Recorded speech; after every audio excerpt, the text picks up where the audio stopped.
2024. First of all, on December 16th, next Monday, the Quality Data will be sending out the second half of the real estate tax bills as well as the supplemental motor vehicles. Those should go out. They will be due on February 3rd this year. The first is a Saturday, so it will be the following Monday. As far as the 2024 grand list is concerned, we're finalizing the real estate and the personal property portion. We just got the motor vehicle list from the Department of Motor Vehicles.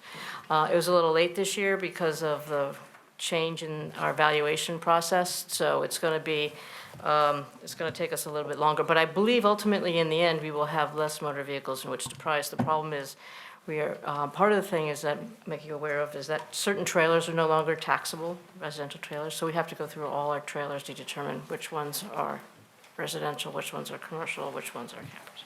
So we're doing that, but we should be done, definitely be done in the next couple of weeks and be on time to fulfill the grand list and sign it by the end of January as normal. As far as litigation is concerned, we resolved 7 tax appeals. If you exclude the schools, we have 15 tax appeals left. Today I had 4 pretrials, and unfortunately we didn't settle any of them. We're getting down to the appeals that are where there's a great difference between our evaluation and the plaintiff's evaluation. Anybody have any questions for me this evening? Any questions from the board? Seeing none, I'll accept a motion to, you have a question? No, so move. Motion to accept made by Ms. Tarkington.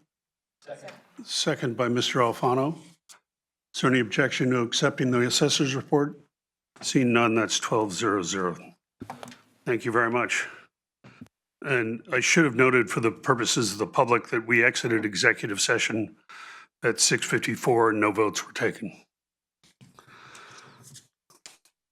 So we'll move on to the routine items, which I will read out. GO1, Greenwich Library, $120,000 additional appropriation for the elevator project.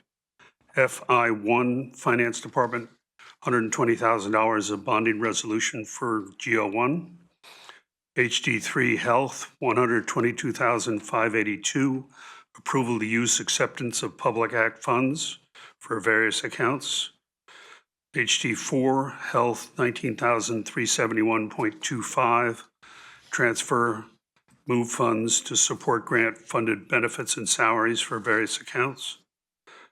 RV1 Register of Voters, $19,800, approval to use renovation fire safety improvements. This comes from the grant funds that Registrar received a couple of years ago, I think it was. RV2, Registrar of Voters, $140,800. Approval to use ADA improvements, same source. RV3, Registrar of Voters, $17,236. Approval to use poll worker pay. This was from the state specifically for early voting. PW5, DPW, $2,315,048. Transfer of ARPA. It's an ARPA account transfer. So it's just an internal within the DPW. PW6, DPW, $603,000. Transfer of ARPA funds for the Coscob Pump Station upgrade. TA2, Transportation Association of Greenwich, $154,000. Release of conditions, the town's contribution to TAG. TNW2, Nathaniel Witherell, $60,000, an additional appropriation for the Trey Line project. Was there a report of the? Did you move? I'll move those. And I'll second that. Moved by Fisher, seconded by Tarkington. These are routines, so we don't need any reports. Or do you want to make a comment? Just one comment. The bonding resolution for the library has been received after its review by Robinson and Cole since the Budget Committee meeting. Right. Okay, is there any objection to question? Yes? One question, since we moved Stauffer versus TOG into routine, don't we need to name Oh, I'm that? sorry, I need to read out. Yep, SE4, First Selectman, 9,254.10, additional appropriation for settlement of the Stauffer case. And I'll Add second that to the your second. That's additional. moved by me, so included in the original motion. Second. Thank you. Is there any objection to approving the routine items? Seeing none, that's approved 12-0-0. Okay, we now move to non-routine items. The first one is ED1, the Board of Education, $1,965,000, an additional appropriation for the Old Greenwich School. I'll make a motion to approve that. I'll second. Second. Normally I read that coming out of the Budget Committee, but that's fine. Okay. I'm just trying to get the motion and seconding done. So first off, we'll have a report of the Budget Committee. So, report of the Budget Committee is here. Said it. Unfortunately, I've lost it.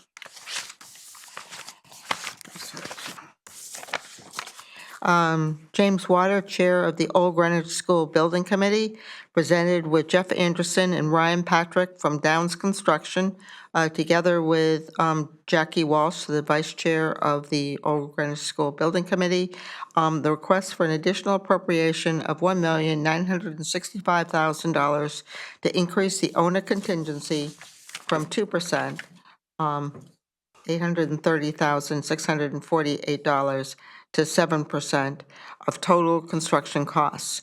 The project is completing its construction document phase with 100% construction design approved by the Building Committee on December 10th. The project currently, that was earlier this week, the project currently has a total contingency of 11.2%, including construction manager contingency 3%, design bid contingency 3%, and escalation 3.2%. The Building Committee expects to receive a guaranteed maximum price in April 2025 after February bidding, with construction plan to start in the summer of 2025. The committee discussed whether the timing was appropriate for increasing the contingency before receiving the construction bids. Concerns were also raised about the Building Committee's use of Board of Education, ADA compliance, and sewer funds as funding offsets. After extensive discussion, the committee voted 3-1-0, so the motion carried, to recommend approval of the appropriation. A separate motion to recommend a condition requiring BET release of funds to achieve a 7% owner contingency based on the final GMP was approved 3-1-0. Again, motion passed. I believe the condition, Was it 301 or 310? I'm sorry, the motion passed 3-1-0. You were the one. Oh, sorry, that one. I'll read the condition. Subject to release by the BET prior to the start of construction in an amount that will result in the owner's contingency to the 7% of the guaranteed maximum price. And it was also stated that this could be modified or might be modified in the full BET meeting. So that's my report. Okay, I think since you've read that condition, it'd be appropriate for me to move forward a condition that I've written and circulated to everybody that is different than that, because I think setting a time frame is incorrect. Subject to release in whole or in part in an amount to result in an owner's contingency equal to 7% of the guaranteed maximum price, GMP. So I would move that as a condition to ED1. If I could have a second, I'd appreciate it. I'll second that. Okay, We already have a motion on the floor. it's an amendment. It is amendment?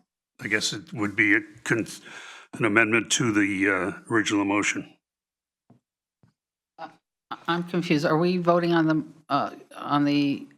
We're going to hear about this first. well, Yes. I'm confused on what we're voting on. Are we voting on the 1.965 or are we voting on the condition first? Or are we voting on everything together? I would suggest that we discuss the item. As you pointed out in the Budget Committee, we should have motions on the floor Well, before discussion. You just made a motion on the floor for the amendment to the motion. to the condition. So is it the condition that we are going to be discussing? No, Or the- is it the 1.9? Leslie's condition was not moved forward. It was a recommendation of the Budget Committee. I read the Budget Committee report. Okay, I'm confused as to what we are discussing. Are we discussing the 1.965, the We are condition, discussing- or both? The 1.965 ED1, which has been moved and seconded, and then it was moved to amend that to include a condition. So the whole thing. The whole thing would be voted as The whole thing one. would be voted as one. Is that our normal practice? No, I believe it's to vote on the amendment and then to go back and include the original amendment, the original motion with the, whatever is passed thereafter. That would be under Robert's rules. So we vote on the amendment first. Yeah, I concur with Leslie Tarkington, the procedure. Okay. I believe the procedure is you have to discuss and vote on the amendment. You can't vote, unless there's consent, I don't think you can vote on the whole thing. Okay, So I have a question. but we can have discussion before we have a vote. Absolutely. On the Very amendment. good. On both. Well, first you would do it on the amendment. and All then right, so we'll have a discussion on the amendment to the motion. Is there any discussion on the amendment and the subject to release as I wrote out? Ms. Tarkington? So, both you and Ms. Moriarty, when you put this together, Sorry. I did not participate in that you Well, read I'm out. sorry. The condition as proposed by Ms. Moriarty that was approved in the Budget Committee as a condition, and now the condition that you have proposed, which is different, which I have seconded, I have a question since both used a certain term. And so I'm going to ask you, since you're proposing something that we will then be voting on. And I may turn to our guests. Do you think it would be appropriate? Is that possible? Through you, I'll ask a question. So this condition refers to guaranteed maximum price, GMP. It's very specific afterwards, defining it. So it's my understanding that the approval and how we are proceeding with our town contracts is for a construction manager at risk contract format, and a guaranteed maximum price contract is not the same. So has something changed here to basically modify the type of contract being used by this building committee without coming back to the BET for discussion? Or maybe I should ask Ms. Fasciolotis as chair of the law committee. I'm not sure I understand the question. Well, there's multiple different types of contracts. I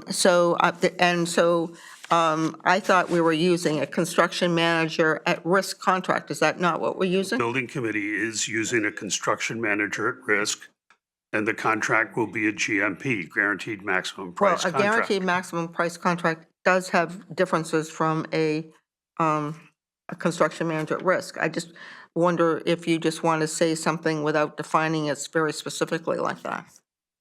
I don't think I do want to define it differently. If I could add, the term gross maximum price is defined in the contract, and therefore it is a defined term that this board can refer to when calculating it. I'm not sure I'm aware that the BET conditioned or approved a specific contract for. We've had a lot of discussions in the past, Leslie, about the types of contracts, and it was my understanding, and, maybe I should turn to you. Didn't you use a construction manager at risk contract for the vestibule? We did not, You didn't. not for a small project like that. But, which is why. And I believe which is Mr. why Walco there's- did on New Lebanon He School. did. For large projects, it's more appropriate than something like we But have for the small project. But typically, I wouldn't expect the BET would be voting on and determining this specific contract. It may be a conversation, but It had been a very lengthy, multiple conversations by the law committee. And this that's yeah. how we moved to that type of contract, actually. I think Nancy Barton was the chair of the law committee at that point in time, or maybe Jim, someone. Anyway, the way that this functions is as a construction manager at risk. They will have a price that they have to bring the project in for, and it's only change orders that exceed the scope identified in the documents that then comes back to the town. So it does function the same way. And are we using the right term? You called it gross maximum price when you had your discussion. Or did you- It's Guaranteed. guaranteed. I looked it up after the meeting. It's guaranteed maximum price. Thank you. Okay, I think your question's been answered. Mhm. Any other discussion on the condition? Ms. Aurora? I just want to understand, the condition that's being proposed tonight is different than I think the one Ms. Moriarty proposed, which had the date. Is that the only distinction? Yes. And then,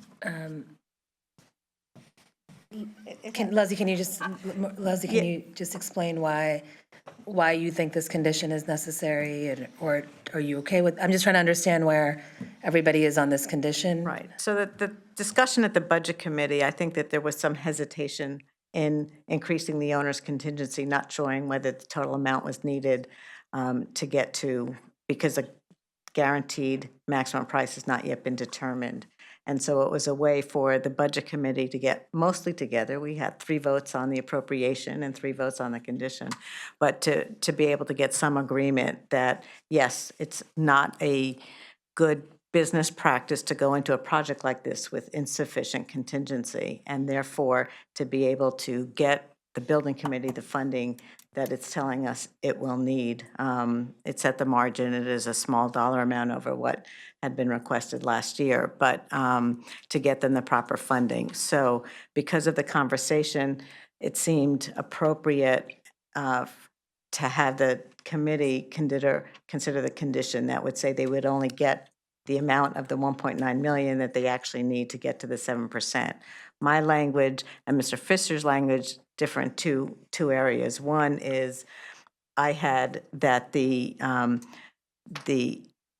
condition would be addressed prior to the start of construction, which means once the guaranteed maximum price is determined, which is expected to be around April, that at that point the building committee would be clear that they could come back to the BET to get the remaining funding. So they're going into the project knowing how much funds they have.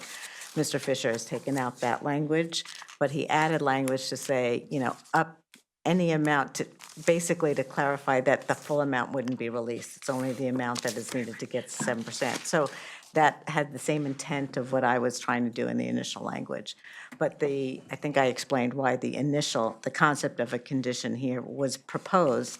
It was because not all 4 members of the building committee were in the same place about approving the dollar amount. Now, isn't the purpose of a contingency to only really tap into it if it's needed? So I'm just trying to understand what the purpose of this condition. Are we accomplishing anything with this condition? What we're trying, it just seems to be unnecessary. It is an extra step oversight on the building committee, right? So if there is confidence in our building committee to go into the project and make the decisions on with the best interest of the town in hand, I would say, no, we don't need the condition. But I could tell that some of my fellow budget committee members were not in that same place. They felt that they didn't want to release 1.9 million or go to the RTM for 1.9 million if they only needed 1.5 or 1.0. To me, it's a small dollar amount. At the end of the day, there was a majority support recognizing that they need some additional funding to follow through with the Then Harry, project. can you just It's really, clarify? it's really to add a comfort level to the appropriation for people that are concerned and do not want to give them more money until there are, then the bids are received. But as we get into discussing the item, and I invite Mr. Waters up, I think you're going to find that unless we appropriate the money, they will have difficulty with the state going and getting approval to go to bid. Just one more clarification, since it looks, I know, David, you voted against that condition, and I know, Harry, you voted for the For it. appropriation with the suggestion of the Correct. condition. So if the condition were not there, you would not feel comfortable. I just want to clarify, are you saying you are only going to vote for this appropriation with the condition, or you would still vote for the appropriation without the condition? I would much prefer to have the condition, but I think I think we have to move forward on this. So I you're would going to much rather support it have- with or without the condition, which some people don't understand the purpose of. Just want to clarify what's going on. Yeah, Okay, all right. okay, thank you. Ms. Tarkin?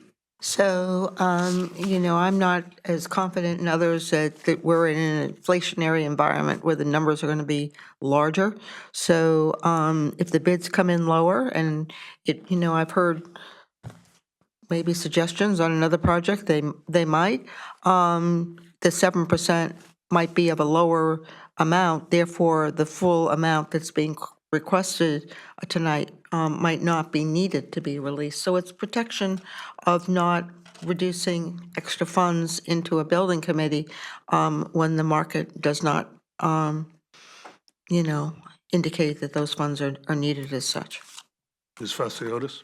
Yeah, I'm just confused as to how much money in contingency total is there going to be for this project? Is it the 7%? Is it 15%?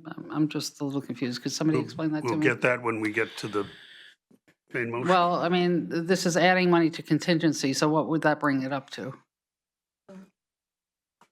We'll get to that when we're discussing Well, but it's germane DD1. to We're the discussing the condition. contingent, the condition. Yeah, to the contingency, so. So, I'm may I not- speak? yeah. So currently, there's a contingency Simple that's question. basically 11.2%. This would add another 5% to that, so that contingency would then be, No, that's incorrect. what isn't correct? The contingency is not 11.2%. What is a contingency, Harry? The owner's contingency is 2%. We never look at only owner's contingency. We always look at construction and owners. We look at everything together.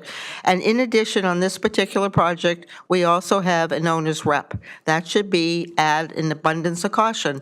That adds another, 1.8% protection to the town, too. We've never really spent this kind of money on a owner's rep. So I hope it works, but that should even protect us from needing additional contingency.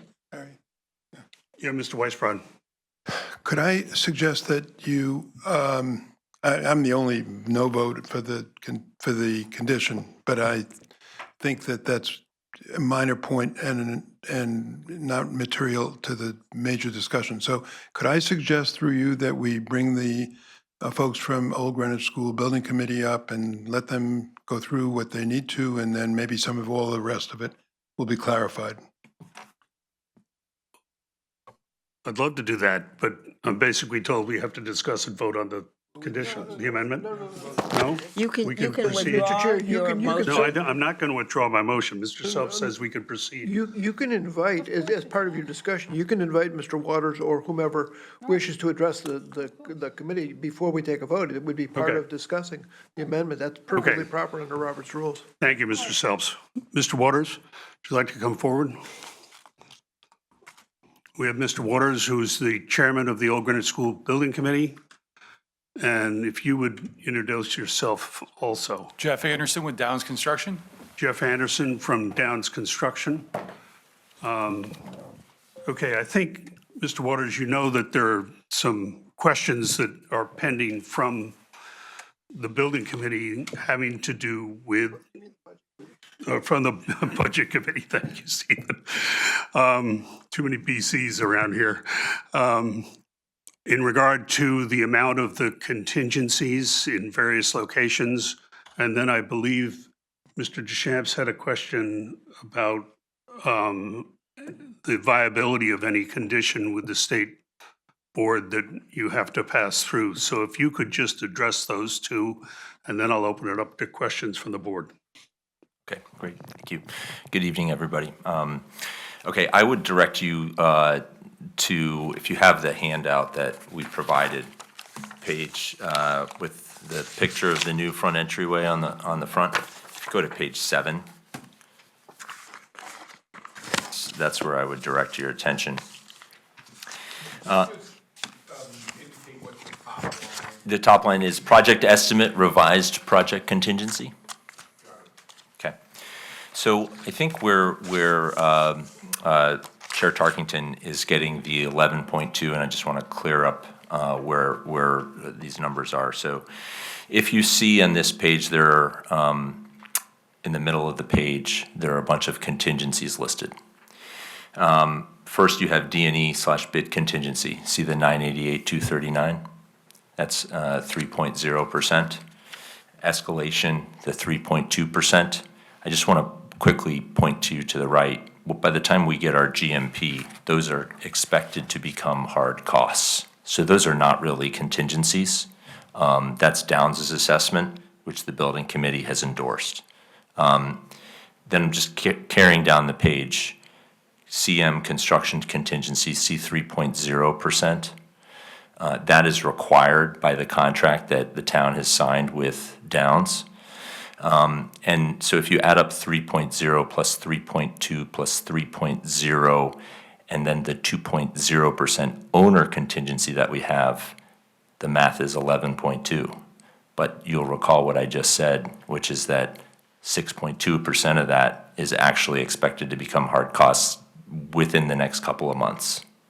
So the true contingency in the project right now is the 3% CM contingency, the 2% that is currently been funded by the town, and what we're asking for on this page would bring it up to 7% owner contingency. So the total contingency is actually 10%, assuming this board approves it, this interim.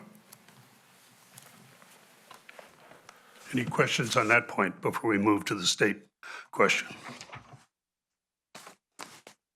Seeing none? If you could address any conversation with the state? Yeah, so we, in response to the questions on Tuesday, Dr. Jones reached out to the state directly to our contact that we're using in the Office of Grants Administration, directly asking the question under consideration that Mr. Deschamps raised the other night, or the other afternoon, excuse me, confusing day and night now.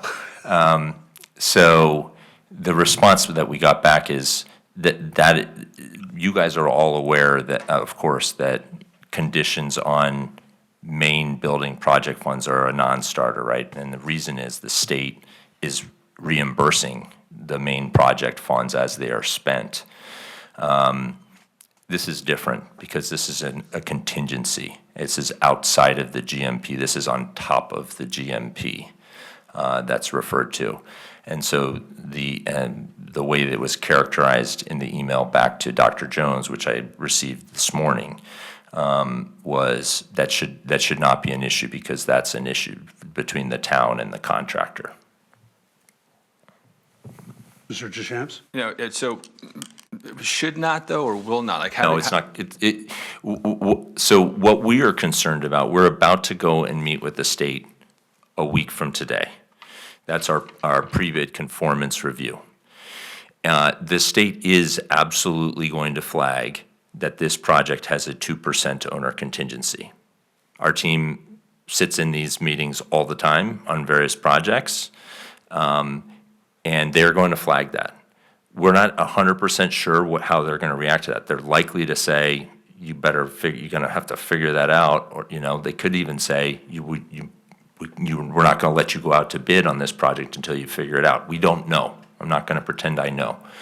But what we do know, based on that conversation, is that we are going to, if this board passes it, we're going to be able to say, don't worry about it.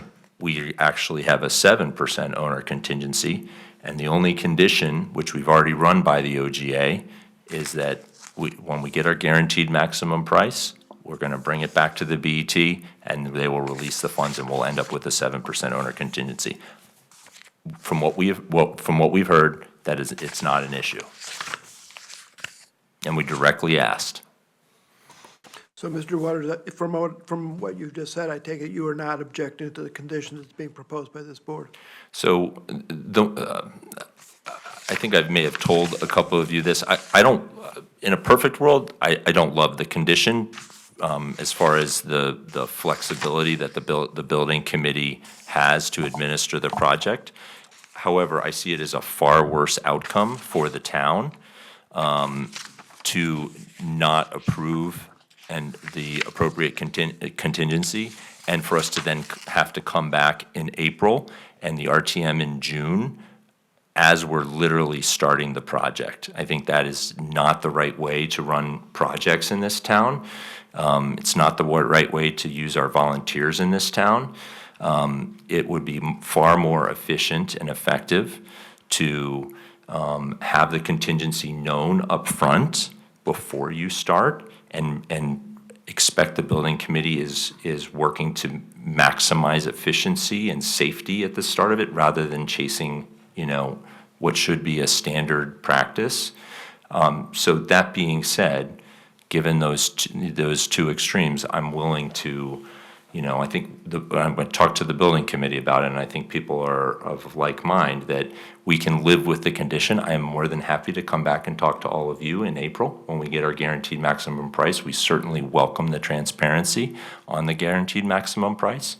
And look, I think it does satisfy the objective that we have, which is based on all the diligence that we've done with this project and where we are, and the fact that the project is fully designed, that we're happy for the transparency on it, and all we need is that that 7%. Any other questions, Ms. Tarkington? So are we only talking about the condition, or are we talking more broadly? It appears we're talking more Talking about the broadly. whole thing. So, I would just comment here, there, once those bids come in, which is when? We are, our schedule, which I believe you have too, is that we're going out to bid, we're hoping to be going out to bid in February. Right. And then Downs would like to have, some time. We'll have to do scope reviews, et cetera. So we're aiming to have the GMP at the beginning of April. So, hence your, April, maybe May approval by the RTM.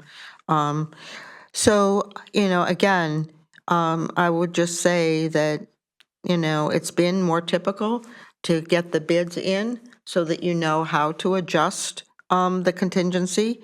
There is substantial contingency. I did go back and I picked Mesa, but I could go back to Witherall or whatever. Leslie and I were on there together, and at approximately the same time in the process. For the contractor, we had a 5% contingency, and also an additional $500,000 because we had soil removal, so that was a dollar sum, it was estimate. And on the we'll call it the owner's contingency, it was 5%. And after that point, those contingencies weren't changed, and they remained more than sufficient for the remainder of the contract. And I must say, though, that looking at change orders is critical, and you probably have the best person to review change orders that they have in the entire town. So, there's the important thing, and that should help to manage your costs. In addition, which we didn't have, you have an additional owner's rep at a cost of, whatever, $700,000 to the town that will be supervising in addition to the building committee. I am a supporter of making sure there's sufficient contingency. There's no question about that. I was the person on Mesa that was strong about that, and a leader to make sure we went out and changed that. But I think that the best time to do that, particularly in an environment where we may get bids in lower, hopefully, than some of the, I think we're some of the backlogs are, dissipating, and also we're in less of an inflationary environment. I think that, my own opinion is, and it will be reflected in my vote, is that we should be waiting until you get those construction bids then, and then we should make sure that you have plenty of contingency so that there's no issues whatsoever as you proceed with construction. Is there a question? Do I have any questions? Right. I mean, again, I think that there's a good story to tell the state in terms of not only the contingencies that are already in place, but in addition, the fact that there's also an owner's rep also helping, as well as a a really good building committee. I mean, I think this story can be told to the state and there's no issues. question. Any other questions? Yes, Ms. Jansen. Hi there. Hi. James, thank you all for your tremendous work effort on this very important project to the community. In terms of the dialogue with the state, I was just wanting to confirm, a lot of this is hearing verbal. Did you send an email to Harry or anybody about what the state was stating their position is on this contingency and where they stand? No, I haven't sent anybody an email about that.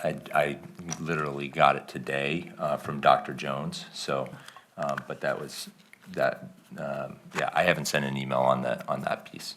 Okay, so it's verbal at this point, because honestly, it helps to have this documented where the state particularly is standing on these things. I would also like to, and hope that when we have conversations with the state, this community of Greenwich has been a tremendous supporter of interim appropriations and projects that have more funding required. I would think that the state takes into account how we stay committed, and we have appropriated $44 million.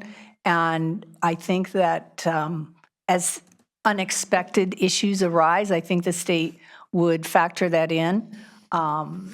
So I'm sorry? Would you mind if I went and got I just wanted to know that. Thank you. Thank you. I'm sorry, Mr. Alfano. James, thanks for all your efforts. What is the downside to waiting for bids? What do you mean waiting for bids? Well, before setting the contingency, what's, Oh, sorry, but you're saying before approving the interim? Or- Yes. Yeah. So we are focused on, sorry, I realize not everybody here has been at all the meetings we've been at, so, and which is, you guys have sat at your own, so. So we are aiming to start construction toward the end of the school year. We've completed our phasing plan. As I think you guys all know, this project has final site plan approval from P&Z, unanimously received again. Our time, we will be on the state priority list when it's released in the next days, soon, because we submitted our application in advance of June 30th. So all of the stars are aligned, David, on this to get this project started. The first phase of the project will be cordoning off the back part of the school, the back corner, where the new addition is going to go, and installing a new playground. That's the first phase this summer. And so the phasing, a very detailed phasing plan, which we briefed to the community about 2 months ago, it shows basically how all these different phases, seven phases, with some sub-phases in there, they all line up. We heard from this board about, the importance of, making sure that we're being efficient with our use of time, that we're keeping everybody safe. Our phasing plan does that. We've had a lot of positive feedback to that. But the key piece is you got to start this spring, right? And if you don't start this spring, it mucks up the whole phasing plan. The downside to then, as you said, wait until April for you guys to approve the owner contingency is that in April, the bids will be coming in. We would be coming to you. We would then be trying to approve a guaranteed maximum price and start issuing notices to proceed as we're chasing funding, and then waiting for June, the June RTM meeting, because it won't be on the May RTM call because that's budget. So it starts to stretch everybody very thin at a really critical time when we need to get this project going. thank you. Any other questions? Yeah, Mr. Olchek. This question, the first question I have is really for Downs. Can you give us a little color on construction inflation? What's construction inflation running at, both labor and building materials? And this gets to Mr. Waters' point of, the importance of moving quickly, both from a scheduling point of view and cost point of view. Yeah, there's certainly escalation and issues with material cost have leveled off over the last year. For projects that are approximately a year out, we are in the 4.5% range, being a little bit conservative with that for escalation. I can say that in other areas of the state, we have had positive bid results on school projects as of late. But sitting here right now, I can't guarantee that that translates to Greenwich, Connecticut. I know there's some large projects that are out to bid at the moment, and certainly within this town that I think will be some good information to know here in short order before we actually go out to bid. But to answer your initial question, we're looking at about 4.5% per year on estimates we're doing right now for a year out. And what cost have we incurred by this project being started now versus, say, 2 years ago when we were discussing this? What's the cost to the town? Some of the largest escalation occurred in 21, 22 into 23. That is upwards of 25 to 30%, depending on what you look at for components of a project. So you could do the math potentially. We did come to you, of course, with the building committee a year ago, reported on, the fact that it was not approved, and obviously the project, I believe, accounted for at least a 4 or 5% increase because of that delay. So if you're going back another 2 years, you could be another 10 or 15% on top of that. Okay, thank you. A substantial number. Substantial is really the summary, yes. Thank you. Anything else from, yes, Ms. Aurora? Yeah, I just wanted to understand, I think some of the concerns, James, that we have on the contingency piece, I think you mentioned this at the Budget Committee, is just some of the signaling effect that you give. And I think, you kind of correctly said, well, we've got many bid packets. So this is not, subcontractors are unlikely to game the system here by simply saying we're going to take the contingency from 3% to 7%. And I think that's fair. I think from a financing perspective, I think the concerns we're having is there a reason to extend the contingency if the state really is not requiring it? And I just wanted to get some clarity. I know the reimbursement on this project is, please correct me if I'm wrong, I'm just going off of what's been said publicly. It's like about $6.5 million roughly is what you're expecting. Is that right? Somewhere around there? It's actually quite a bit more now. Is it more than that? What's If you look on page 5 of the materials we submitted, the latest that we have is it's about 8.3. So is that a fixed dollar number, or are they basing that on a percentage of what the overall project is going to cost? So this is an estimate thus far from Downs based on they're going through every line item in the budget because, as you know, they do these bottom-up analyses of all the scope items and determine what's eligible, what's ineligible in the state's mind. And the last time I think you saw our design development estimate, it was about 6.97 million. It's now 8.2, and that's because we have a lot more clarity in the drawings, and also as this D&E contingency, which I referred to on page 7 there, the previous estimate that was about double that's in size. Mm-hmm. So as the drawings mature, as you have the lineal feet of piping. Plumbing or the number of sprinkler heads exactly, and they're very specified now on the drawings. They reduce that design and estimating bid contingency with the idea that it becomes hard cost. But I'm just trying to understand. I haven't been involved in the renovation reimbursement before. But once you submit to the state, and you got your final drawings with them, do they at that point fix the dollar number? Reimbursement. So if after that the scope were to increase or decrease, it's kind of on you, right? Not necessarily scope, sorry, but if the pricing were to come in a little bit fluctuating, that dollar number has been fixed at that point. Yeah, the grant application amount has been fixed. But what occurs with contingencies, if they're spent throughout the process, that's when, right now, the contingency of the project are indicated as ineligible expenses. Right. Right, so contribute to reducing, at least at the beginning, of what the responsibility of Greenwich is. But as we move forward and contingencies are used and they're documented properly with the state with a 6-month rule, they become eligible.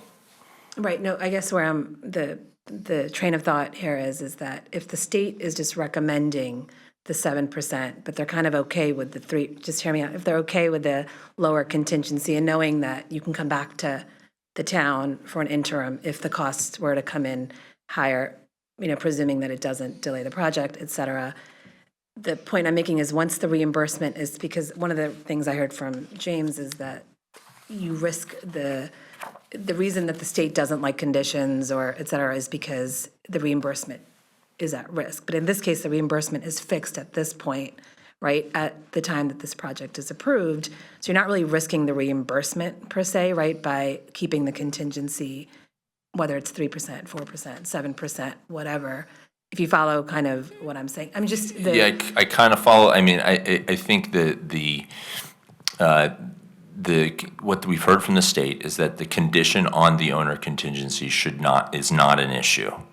But that what we've all heard historically, so if you conditioned the 40 million of construction funds, the state would say, yeah, you haven't committed to the project.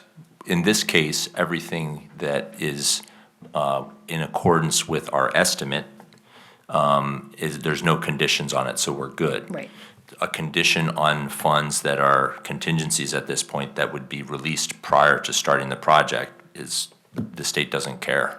Right, no, that's clear, that you can't condition the amount. The point I'm making is that, do you think this, and this is all hearsay, right, because this is what we think what the state thinks, but if the assumption is that the state is recommending, because I think the state will always recommend a higher contingency, I think that's in their interest also, but we also as a town know our finances best, right? Because every town doesn't look like Greenwich, right? When they run into an issue and the prices go up, they can't just go back to the town for more. So I guess the point is if the state would be comfortable with a lower contingency, right, knowing, and it doesn't hurt your chances for approval, is there any downside to that? Well, I think the first thing I would want to correct is I don't believe the state is going to recommend a specific contingency. They're only going to flag that 2% seems awfully low for an occupied phased renovation. And So we have made recommendations to the building committee of 5 to 7%, which I think is outlined in the paperwork. But they're not going to recommend a contingency. They're going to simply talk about, hey, that seems kind of low from our experience. And I can only add quickly that really in a decade straight of doing school construction, I have not been involved with a project that doesn't have sufficient, at least in our opinion, sufficient owner contingency going into the bid process. If I could just follow up to that point, Mr. Anderson, have you seen conditions like the one we're contemplating as part of the processes you've seen in the past where you've conditioned this contingency as we've been discussing tonight? No, I have not.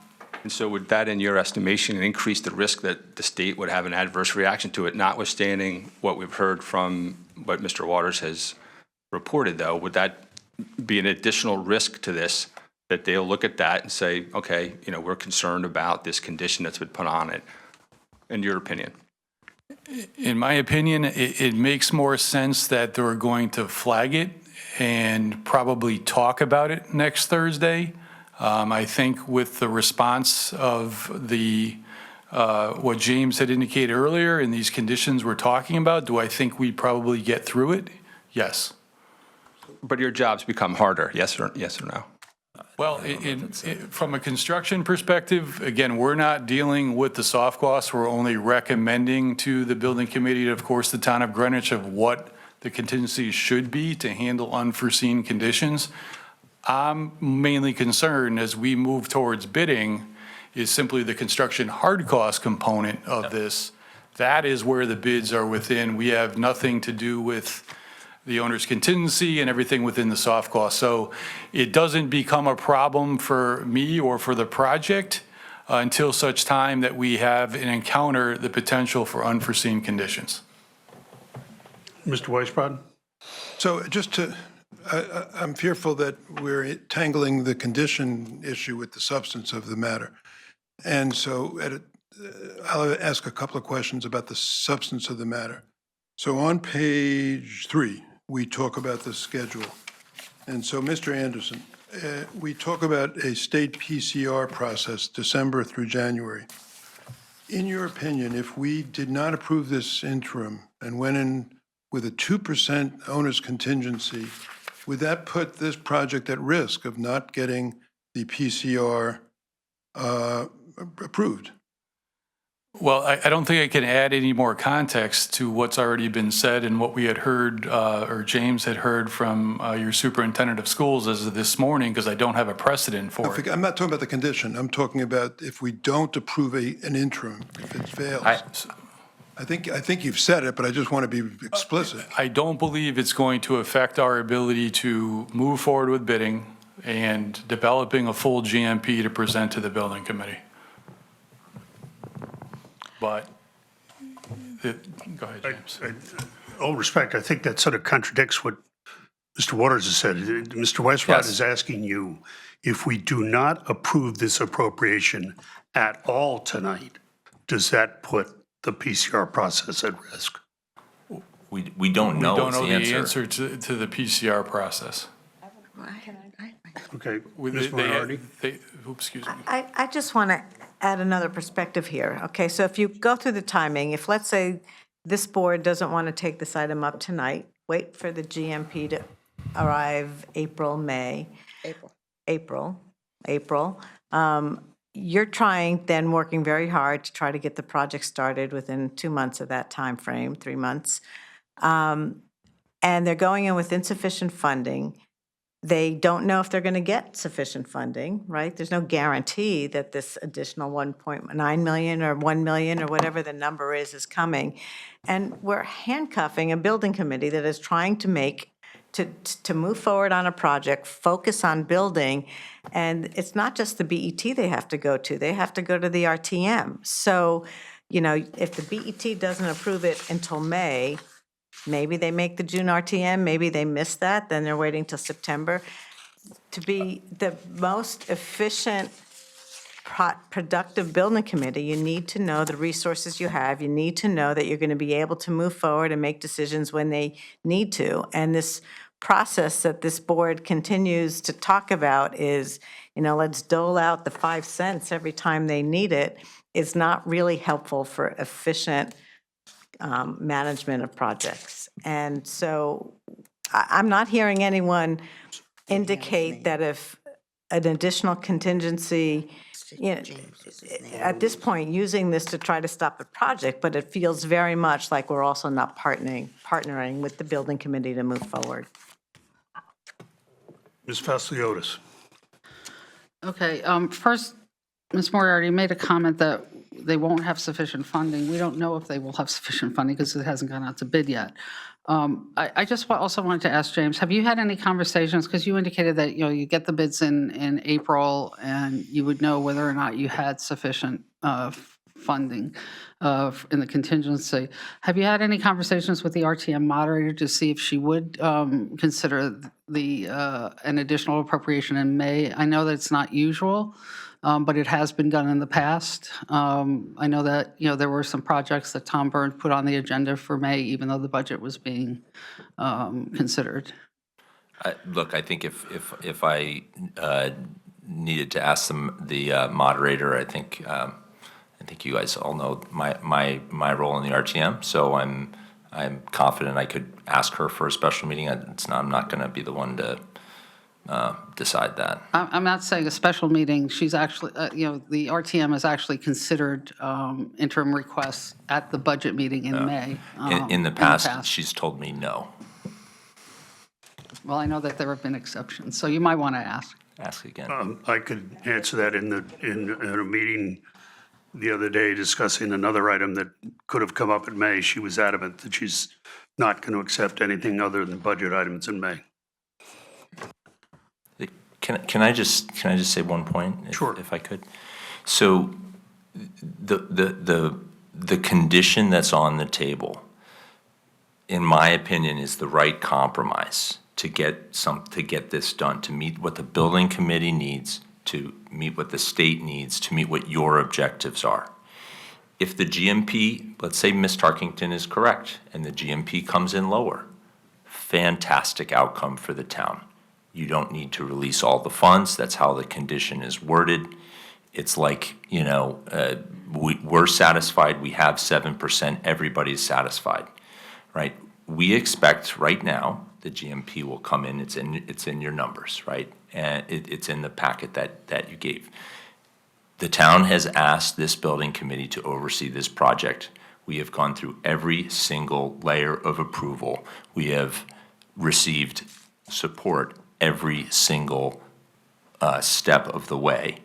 And we are here asking you tonight, after a unanimous vote of the Board of Ed as well, asking you for additional contingency. I've told you we can accept the condition, but it is our strong recommendation that we move forward with this. I just have one more question. Okay, Ms. Fasciotis and Ms. Tarkington. Just a follow-up. Mr. Anderson, you had said that you recommended a 5 to 7% contingency. Why is it now 7%, not 5%? Yeah. So, look, I would just point you to page 8. Page 8 of the materials. It's very clearly laid out at the bottom there. What this project has is 2%. A bare minimum of contingency, assuming it's typically only reserved for new construction projects, would be 5%. A maximum here, you see, of 10%, that's if you have not done a lot of diligence, and it's a project similar to Old Greenwich. Mr. Selps has probably briefed you that we have done significant diligence on this building. We've drilled into the ceilings, into the floors, into the walls. It's all patched up or hidden, right? But we have done that so that we have a better idea of what is actually there, so we can try it. It's basically change order mitigation. Is it going to be perfect? Absolutely not. Is it better than having not done any of it? You bet, right? So this is a very careful discussion that we had. Downs' opinion was you should absolutely not have less than 5% on any project. And I told the story at the budget committee the other day. I talked to a building committee in another part of Greenwich that is doing a similar project as this one, and they've done no diligence. I was like, you better have 10% or more, because you don't know what you're going to come up to. So after the kind of careful work that this building committee has done, after a lot of discussion, we sort of said, all right, look, we can't really reasonably ask for 10%, because we actually have mitigated a lot of risks down the road. Have we mitigated all of them? No. So that's why we're not asking for 5. But we believe 7 is the right number at this point. Ms. Tarkington? Sorry, So, were you finished? Can I just ask a quick? Hold on, Ms. Tarkington, I Oh, said was sorry, next. sorry. So, Mr. Anderson, when he was talking, did talk about the 5% contingency, 5 to 7, which you do have on the sheet. Obviously, you've got the recommended significant diligence, some unknowns, for the 7%. But, I think 5% is more typical. But again, I believe the right time to come in is when we know more about the structure of the bids, what the total costs are going to be, and again, it's my opinion that these kind of changes should be made after we receive the bids. Mr. Alchek? But the 5%, he's mentioned it, but really the only time is just now that you've mentioned it, James. Should you have mentioned the 5% earlier, 5% for our owner's contingency, or whatever we think you call it? No, because that's not our recommendation. That's not what's been approved. I would tell you today that I believe that amount is too low, given some of the unknowns that, the known knowns and the known, unknown unknowns. I think that is not a wise choice, given the nature of this project. Mr. Alchek? Thank you. I sense from a number of my colleagues concern with the contingencies, and rightly so. I appreciate that on some level the contingencies might signal to subcontractors that, well, the town has all this additional money and they can pay, they can pay more. What proportion of contracts would you say have contingencies, and what proportion of contracts don't have any contingencies at all? Our construction hard cost budget, within the overall number, we have the two design and estimating and the escalation. Again, we believe when the bids come in, will offset the total trade cost. Well, let me just clarify. I'm not talking about our contract. I'm talking about just in general, over the last decade of your experience in working in with construction contracts. On a renovate as new project, certain trade contracts will have some level of contingency allowance into the scopes of work that we write. Let me ask you the question a different way. Are there any contracts that you have negotiated that don't have any contingencies?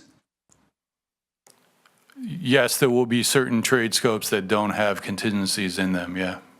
Not trade scopes. Overall project, every project has some level of contingency, and a renovate as new project or a phased occupied renovation project has more. Let me just repeat that. Every contract carries contingency. And I understand that there are limitations with that. There are costs to that, you might say, in a qualitative sense. But every contract carries contingency. Isn't that right? Every construction manager at-risk project certainly does, and then any other general contracting type project, an owner should have contingency. Okay.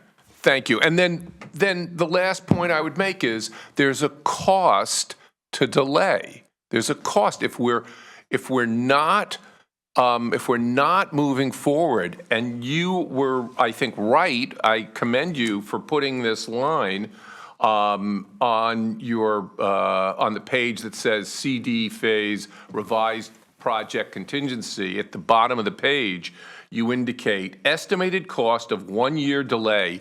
By the way, that's on top of the several years delay we've already incurred. Estimated cost of 1 year delay to 2026 start is $1.9 million. That's an additional $1.9 million. So there's a cost of delay. There's a cost of not moving forward. Thank you. Agreed. I would dispute that there's been several years of delay. So any questions to my right, please? Yes, Mr. Kalb. Hi. Thank you, James and Mr. Waters and Mr. Anderson. Really appreciate all your work, and you're coming to, your excellent materials, and you're coming to testify before us. I sense that,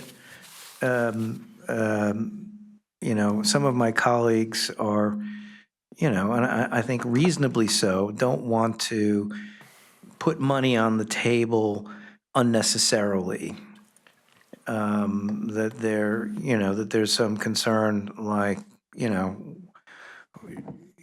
why aren't we don't know that the state would reject this, and therefore why don't we go before them without doing this, and then we can see what happens, and then we can come back later. My concern about that is that while I understand it, that's a reaching for a sort of a prudent approach. I'm concerned that it increases the risk of the project. And I'm not sure I'm willing to take that kind of risk, because it puts us in an uncertain position. And as Mr. Alcheck has stated, and as you've put in the materials, if things go south on us, we'll step up, we'll provide the money, and we'll meet the bids, but we'll miss our deadlines, and then we're back in trying to appropriate even more capital. So I would prefer to not take the risk and put this in place. And I appreciate your comment that actually contingency in place is kind of a nice compromise, because we can get, if the money's coming lower, well, then the contingency would be lower in absolute dollars. But my question to you is, I want to qualify again what you think the risk is if walking into this meeting, and I know you've said we don't know, but you've been very kind of gentle about your comment here, that you say, they might flag it or whatever. I'm wondering if you can give me a better sense of what my risk is. If you walk in there with 2% instead of 7%, what are we facing as a consequence? Look, I don't know how we can say this more clearly. Okay. Thank you. What we have said all along, including since last spring, when this board included the bulk of the construction funds in our budget, is that the owner contingency in this project is insufficient. That was very clearly communicated. I think everyone on this board heard that then. Here we are, 9 months later, and I'm telling you the owner contingency in this project is insufficient. The state, I said back in the spring, the state is not going to like that. It's okay to get us going. We can get our application in, but when we get to the review, the state is going to flag it. They're going to have a problem with it. I'm here tonight telling you the same thing. I don't know how that meeting is going to go a week from now. I wish I had a crystal ball. It will take us several weeks to get through the PCR meeting. It's not going to be a one and done meeting. I think you all are tracking that Central had to go back several times. We plan to do that over the course of January. The goal for that process is we want to have as few unanswered questions from the state as possible. That includes on the owner contingency. I would love, when they flag it, to be able to say, don't worry, the RTM, the BET has already approved an owner contingency. We just need to go to the RTM on January 21. We got it. You can wait to hold our approval till then if you want. You want to have as few of these things as possible, because remember what I said is that we want to go out to bid in February. We're going to bid in February, reviews in March, GMP in April, start in May. This is tight, right? This is not worth messing around. Oh, you can come in April, right? In my view, the condition satisfies some of the points about, oh, we'll talk about it in April. Yeah, you can talk about it in April, but we will already be through the RTM process, and the condition has been worded in a way that, in my view, is objective. It gets us what we want. It allows you to get what you want on behalf of the taxpayers. And just to be clear, you believe that a 7% owner contingency is where you need to get to regardless? In other words, we do it now or we're going to do it later, but you got to get there. Based on what I know today, yes, that's what I believe, right? We've hashed it out. I'm not going to have a better answer. But that's a kind of a standard. That's a stand we are You're kind of in taking. the middle of the range, right? The 5 to 10, you're in the middle of that range. Yeah, and is that going to be perfect? I hope we have to use less than that, right? But I don't know everything. I'm not going to pretend to know everything. I do know we've spent a lot. You don't know everything? Come on. I know we've spent a lot of time and money, Greenwich taxpayer dollars, to investigate these things, right? We did it for a reason, because we want to save on change orders down the road. We want to minimize owner contingency usage going forward. Okay, thank you. Is there anybody, Mr. Selps has something new, I would guess? I want to emphasize a little bit of the history of this project. Is your mic on? It is now. Yes. Mr. Waters has been before this board on a number of occasions. And really, every time that the building committee has come back, it's come back and answered the board's questions. And I think the thing that's overriding, I want to make 2 points that I think are overriding. First, obviously, to the extent that funds aren't spent, they'll come back to the town. And if contingency is not used, it'll come back to the town. And I would actually point to the building committee's record. The building committee did not use all of its architectural and engineering money. This building committee has been extremely zealous about costs and has minimized them whenever it had the opportunity to do so. But the second point that I want to make is that I really don't understand, in light of Mr. Waters' report, why this board would take any risk with the timing, because the cost, and it was elucidated by Mr. Alchek, is if we go back a year, the cost will only escalate further. We're going to face another $2 million in costs in round numbers. And by the way, we'll need a bigger contingency on the bigger cost. This is, I've had the pleasure and the privilege to serve on this building committee, which has worked hard. If this building committee has to tell the community, oh, sorry, we're not going to be able to start this spring, there will be grave disappointment. And frankly, it will erode the confidence of the community in this board. Any other questions? Any further discussion? Okay, I would call the question on the condition subject to release in whole or in part in an amount to result in an owner's contingency equal to 7% of the guaranteed minimum price GMP. Is that a new condition? That's what I read out before. That's the amendment to ED1. Could you please read that condition again? Sent the email. Yeah, it's been by email. It's subject to release in whole or in part in an amount to result in an owner's contingency equal to 7% of the GMP. Thank you. 5:43 p.m. I'm sorry? I was telling her the time of your email. Oh, thank you. Okay, on the condition, Mr. Alfano, No. Mr. Kalb, Yes. Ms. Jansen, No. Mr. Weisbrod, Yes. Ms. Moriarty, Yes. Ms. Tarkington. Yes. I'm a yes. Ms. Fesliotis. No. Mr. Selps. Yes. Ms. Aurora. No. Mr. Deschamps. Yes. Mr. Alchek. Yes. 4 noes, 8-4-0. Any further discussion on ED1 before I call the vote? Yes, I just want to Ms. Fesliotis. make us, I just wanted to note that the Old Greenwich School project started at 19 million and has exploded to 47 million before formal bids have been received and a shovel has broken ground. I am not voting for the increase to the contingency fund when we have nothing in writing from the state confirming that the state requires it, number one, and it has been stated that the building committee doesn't even know whether or not it will be an issue to the state. I will end with just one question. When will the Board of Education learn that Greenwich taxpayers are generous, but they don't have bottomless bank accounts? Any further discussion on ED1? Seeing none, I'll go in the reverse order. Mr. Alchek. I vote absolutely in favor. I'll take that as a yes. Yes. Yes. Mr. Deschamps. Yes. Ms. Aurora. No. Mr. Selps.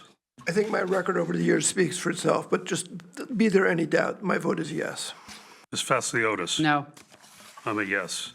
Ms. Tarkington. No. Ms. Moriarty. Yes. Mr. Weisbrod. Yes. Ms. Jansen. No. Mr. Kalb. Yes. Mr. Alfano. No.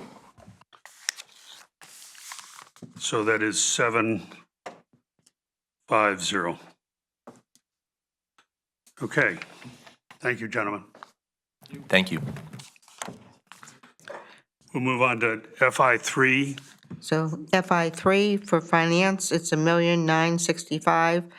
It's a bonding resolution, and I'm just going to, okay, I need a second. I moved and I have. I second. So I'm just going to add, this is the bonding resolution to fund the appropriation just approved, and it was reviewed by Robinson and Cole, and you have the latest version. It was passed unanimously by the Budget Committee. Moved by Tarkington, seconded by Moriarty. Any discussion? Seeing none, any objection to a unanimous vote? Seeing none, this passes 12-0-0. Okay, we move to the Comptroller's report, please.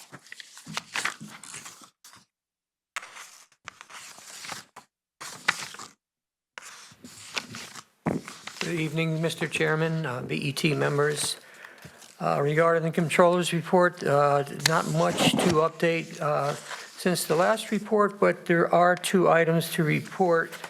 There was an incident with the fire engine under the risk management section, number 3.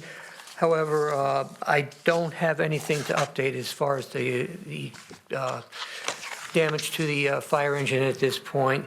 And then the second one is the same situation, the police vehicle that caught fire. I don't really have an update to report to you, other than the fact that both of these incidents involved public safety vehicles, and don't have anything to report at this point. I'll take any other questions from the Controller's report. Any questions for Mr. Minarski? Seeing none, take a motion to accept the Controller's So report. move to accept the Controller's report. Second. Moved and seconded by Tarkington and Moriarty. Is there any objection to acceptance? That passes 12-0-0. The Treasurer's report, please. Again, the only update I'll give you is of note, of significance. At the bottom of the Treasurer's report, you can see, you're all aware of the work, the hard work done by the BET IAC, where we did the RFP and we hired Morgan Stanley Smith Barney. They transferred the assets back in, I think, around July 31st. But if you look at the Treasurer's report, you can see they were put to work. A good portion of them were put to work the day after Election Day, November 6th. They were put to work, the 5th being Election Day, and some of the fixed income was put to work further. Other than that, nothing else. I'll take any questions on the Treasurer's report. Any questions? Seeing none, I'll take a motion. So move that we accept the Treasurer's report. Second. Motion moved by Tarkington, seconded by Moriarty. Is there any objection to acceptance of the Treasurer's report? Seeing none, that's 12-0-0. Thank you, Peter. We don't have any standing committee reports. We don't have any liaison reports. I'll just note on Central Middle School, we've started to receive bids. They're looking very favorable. Of the 112 million, approximately 97.7 million is the actual construction budget, including demolition. All indications are that we're going to come in under that number. Mr. Chairman, may I ask you, how many bids have we received and how many bids are we still expecting to receive? We've received all the bids, which is in excess of 40, I believe. That's impressive. So we've accepted 3 of them on the early work. There was site work, concrete, electrical, and steel. We've accepted all but the site work. We'll probably accept that on Monday. And then Thursday, we're going to have a marathon session, Thursday afternoon, on all the GMP, the rest of the GMP bids. And just to clarify again, you indicated that 97 million was the construction portion? 97.7, yeah. 97.7 of the 112. Correct. So would you say that the numbers are coming in line with expectations? Below Above, below? expectation. Sorry? Below expectations. Excellent. Okay, thank you. You know, there's still some qualifications that have to be gone through. There's still some due diligence, but the early indication is that we'll come in under that number. How's your contingency? I'm sorry? I was going to ask, how's the contingency on the project, but you may not yet know. I don't actually know that number. Any other questions for me? No, thank you. Okay. We have no old business. Under new business, the first item is the amendment of the Greenwich Retirement Board Charter as a first read. I think everybody has gotten a chance to get this document. You know, I put it on as a first read because it's such a major item, so I would open it up to questions, any of that. Would the law committee like to give a report? I know you took it up. We just had a preliminary discussion. Nothing really of substance was discussed. The general feeling is that this really is not ripe for a charter change, and that we should defer this until policies and other things are in place. But again, we haven't come up with a formal recommendation yet. Okay, anything from the budget committee? I think Steve wants to say something. We had a discussion, I'll get back to you. I'm sorry. We had a discussion in the Budget Committee, and, you know, we're getting ready for our meeting in January. There were no, other than asking questions. Okay, Mr. Selps? Thank you, Mr. Fisher. The concerns I had were really who's going to be affected by this, which departments, and really what might this cost? I mean, I don't think, I think it's our job as a board to investigate, you know, what the potential consequences of this, and not simply look at this purely as a charter change issue. And I think that's what my colleague, Ms. Vasiliotis, was referring to when we said, we just don't think this is, at this time, sort of fully baked.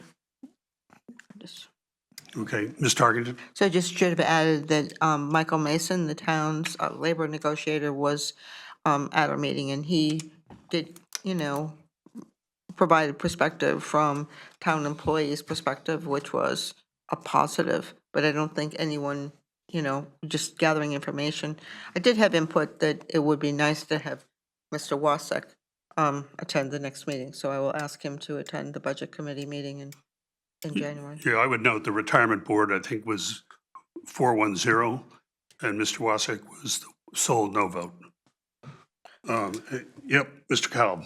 Yeah, Mr. Chairman, as I guess the liaison to the retirement board, and as actually somebody who's been on working on the retirement board for the last 6 years, I thought I could give you I could give a report back, not just on the terms, but I could give you a report back on the discussion that took place in terms of the pros and cons, because there was some good discussion. And so I have some notes. I'm happy to circulate them, but maybe I can just summarize it for you. Yes, please. So first of all, you know, what is the issue? The charter currently says that if retirees come back to work, their pension payments would cease while they are employed. So the pension payments would be suspended, and then they would resume when they terminate or finish their employment again. The charter also says they would be eligible to accrue new pension benefits while employed. So that's the current situation. The proposed charter change would allow town retirees to collect their pensions if they are reemployed, but then they would not be eligible to accrue new pension benefits during that period. The board did pass this charter change on November 18th by a vote of 410, and as you mentioned, Chairman Wasek was the no vote. The benefits of this charter change, as discussed at the board meeting, were, first of all, and a lot of this is in the packet that was circulated by our chair. This change would allow the town to take advantage of experienced employees that know how our town works to apply for local positions. Retired town employees currently cannot apply for positions in town, even if they're qualified, without foregoing their pension benefits. And even if town departments would like to hire them. Instead, they usually apply for jobs in other towns, so they retire, collect their benefits, and go to another town so they can continue to collect their benefits and work for a different municipality. The positions It is worth noting, too, that the positions would have to be filled, any of the position they apply for, through a competitive process, so there's no guarantees. Second benefit was that the town is having difficulty in filling some positions, and it was felt that this change could potentially help to solve that problem. Third, the charter change would not cost the town any incremental money and could lead to cost savings. That's because retirees may not need the same level of training or benefits as other hires might. And fourth, there was just some mention about the charter change language. It's not very complex. Let's just talk about the risks for a second. One of the risks mentioned is, what is the risk that there could be a spike in retirements? So we have 300 people eligible for retirement today. Our actuary estimates that 40 people will retire, around, this is an average, about 40 people will retire each year based on historic and current trends. If there's a spike in retirements due to this charter change, in other words, people feel motivated for some reason to retire and then try to take jobs, it could raise the contributions required by the town. So that's a risk that was discussed, and the answer to, or the discussion about that risk was, it was felt that a spike is possible, but doesn't seem likely. One, there aren't that many comparable positions available in the town that would lead to a spike. Two, retirees are incentivized to stay in the DB plan because benefits for them increase each year until they max out. Guaranteed benefit accruals are a major incentive that actually keep people in place in the town. That's been noted by our departments. Three, most of the 300 eligible employees are not close to the max out level. So they would make a significant guaranteed sacrifice in accruals if they left or decided to retire early. And finally, there's no guarantee that if somebody retires early that they would actually get a job because it's a competitive process. The second risk that was discussed is, what's the risk the town department heads would collude with employees that, in other words, to urge them to retire early and then rehire them? So is there some risk of a double dip? And the discussion was, or the response to that risk question was, there are some guardrails in place in the language. Retirees cannot retire and take the same job. It also, there's an expectation that the town department heads would not collude with employees. But it was mentioned that if the BET felt that it was appropriate, they could actually put other guardrails into the language.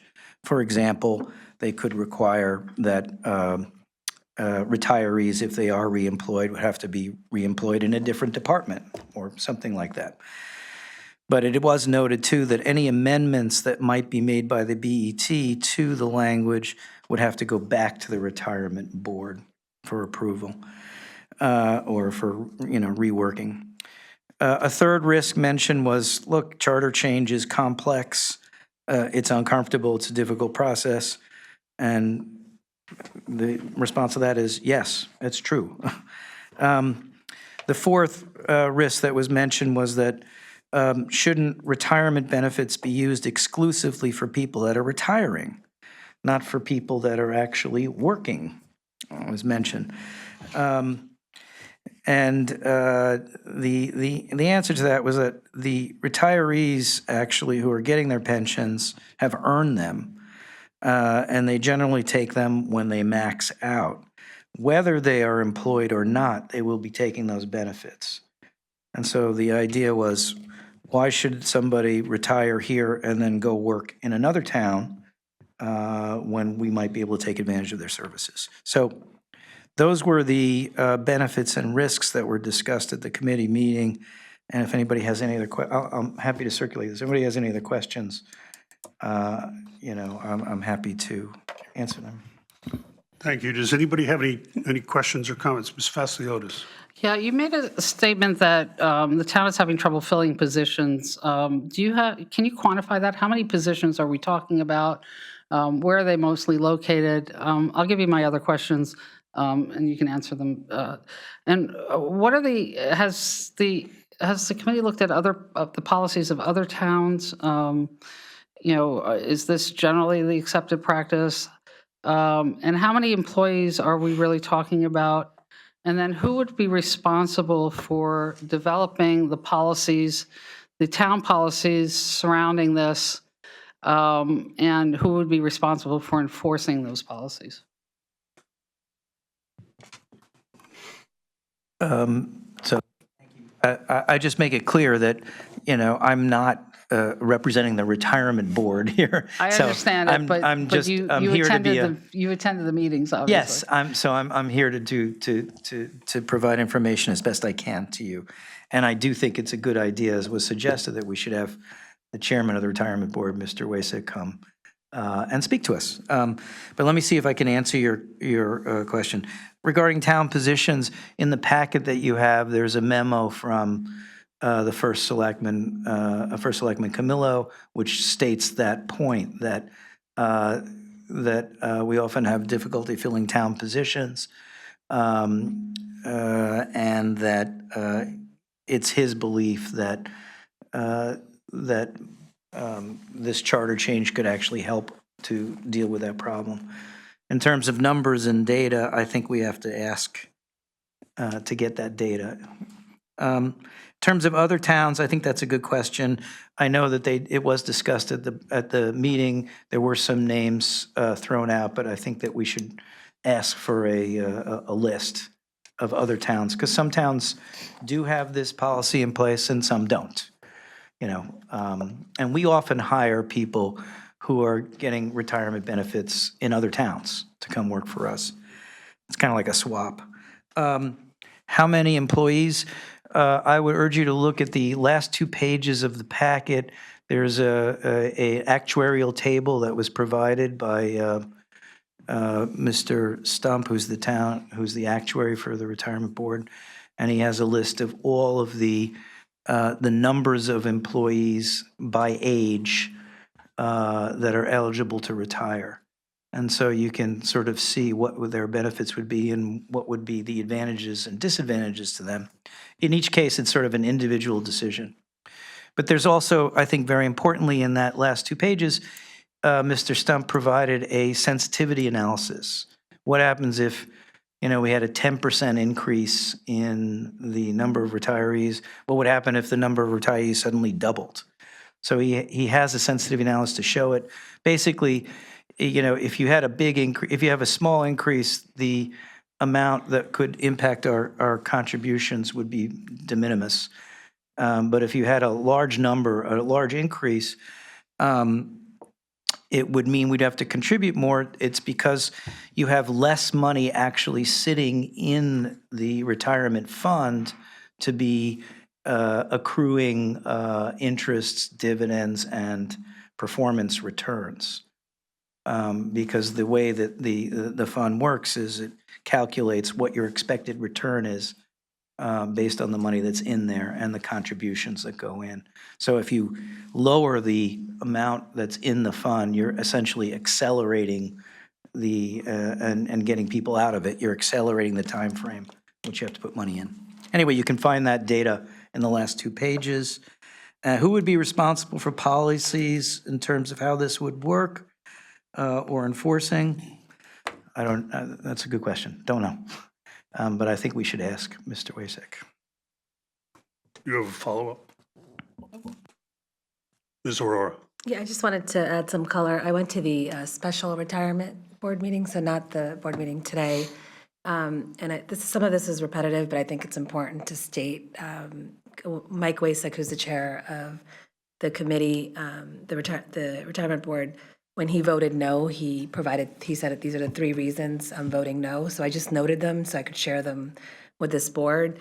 Again, some of it's repetitive to what Scott just said, but these are his words, not exactly, but me writing as quickly as I could while he was speaking. He said, I'm going to vote no for 3 reasons. The first reason, pension. The pension is to replace the salary when an individual retires. When someone comes back into the workforce, not when someone comes back into the workforce, it's not replacing the salary, which Mr. Kalb mentioned. Second, he found it objectionable to pay an employee's salary plus the retirement at the same time. He said as a citizen taxpayer, he found that objectionable. Third, might accelerate retirements. Actually gave 4 reasons. The fourth reason was skeptical that managers and employees were going to game the system, which also Mr. Kalb mentioned. But I just wanted to state that when he presented his no vote, he just presented his 4 reasons, not the other side of the debate. Also wanted to add 2 more points of color. One is the vote at the retirement board. The special meeting was 4-1. So there are 3, the composition of this board is 3 members of the union, 1 police, 1 fire. 2 members of the union. 1 police, 2 members of the union, 1 police, 1 fire, the controller, and then 1 independent person, 2 independent person, Mike Wasek plus 1 additional. And the other independent person indicated that she had concerns also, but she was going to vote yes, so it would come to the BET and then we could then decide it. So she wanted to see it come here, which was her rationale for voting yes. And then, I think that's what our controller actually was saying.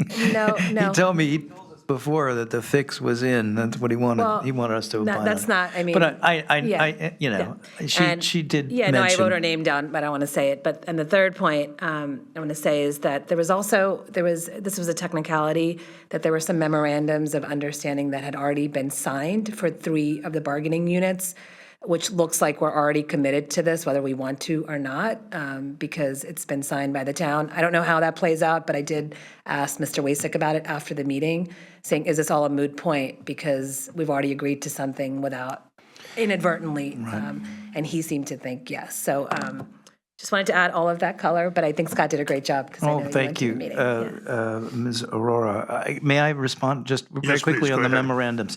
So in the memorandum, this is something it's why this situation got a little complicated. I didn't want to go into it because it gets technical, but in order for them, before they could actually do the charter change, they had to actually get the approval from the unions to agree that if their union employees retired and then went to work, that they wouldn't, that they would agree that they could continue to get their salaries, get their benefits and their salaries, and not re-enroll in the system. So that's why they had to get those memorandums. The problem was that the language in the memorandums was not correctly written. There was just a problem with it. And so once that language came back, because according to that language, our lawyer sort of told us that actually it could be interpreted that people could come back to work, get their retirement benefits, get a salary, and also re-enroll in the system. It's like a triple kind of whammy. So we needed to get a legal opinion, and there was a legal opinion, and I guess maybe our legal representatives could help us with this, but it's in the packet.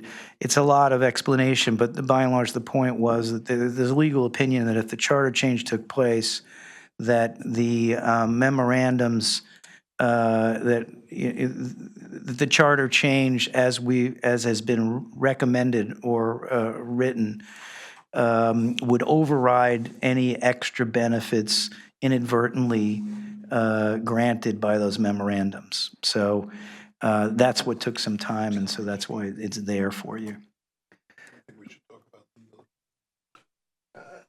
The legal opinion's in the packet, I believe. Yeah, it's in the, this is all in the packet. It's just very technical. But the memorandums don't commit us to anything at this time. It's just they it was kind of a difficult process. It's not in the packet, it was sent to everybody. Mr. Alfano? I understand having Mr. Wasek come. Can we get a yes vote to show up also? So we get both sides of the conversation? Well, you have one right You here. have one right here. Perfect. Okay, thank you.